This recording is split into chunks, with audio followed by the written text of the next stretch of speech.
Before refilling, prepare the following items. Singink LC3513 cartridge resetter to reset the cartridge chip counter memory. For stoppers, hand drill form, small flathead screwdriver. First, locate the two locks on each side of the cartridge. Using a flathead screwdriver, press down on the metal piece to release both locks.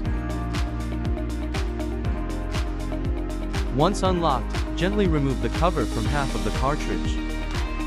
Next, use the hand drill to create a 4mm hole on the cartridge. For black cartridges, drill the hole slightly towards the middle.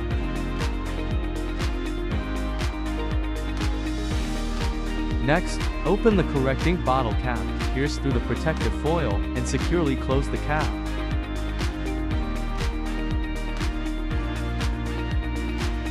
Insert the tip of the ink bottle into the drilled hole. Gently squeeze ink into the cartridge until it is full. Insert a stopper into the drilled hole to seal it. Slot the cover back onto the cartridge, ensuring it is securely locked in place. Before using the cartridge, remember to reset the cartridge. Connect the Singink resetter to a power source using a USB A to B cable. Place the cartridge chip against the resetter sensor.